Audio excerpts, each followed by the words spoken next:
Disabled Person Reviews Disabled Meter at part 74, Avatar, The Blue People. This film was a slog, and also a lot of racism and colonialism and weird stuff going on. Focusing on the disability, the main character is a paraplegic, but also that only actually matters because part of the plot is that in his world, there is a cure, but he can't afford it because VA insurance is so bad, and so he's willing to do stuff for the villain guy for the money to be able to afford the cure. Otherwise, the vast majority of what we see from his character is when he is in the able-bodied avatar body thing. So don't worry, viewers, his disability isn't actually permanent. He can escape it when he goes into the other world, so it's not actually that bad.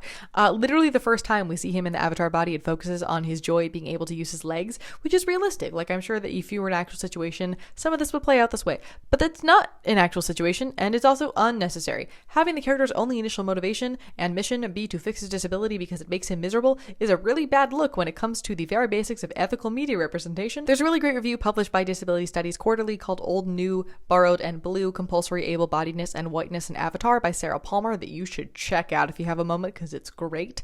Also bonus points for the fact that the avatar doesn't even look like the dude, so they could have 100% cast an actually disabled actor in the human role rather than make prosthetic legs for the non-disabled actor that were made by molding the legs of a paraplegic person.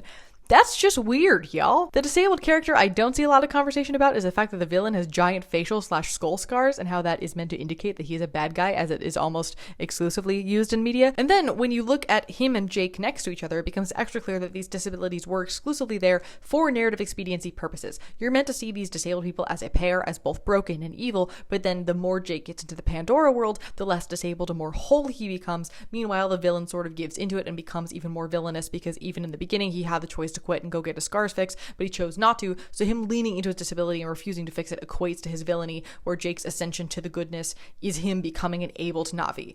So, nice work, everybody!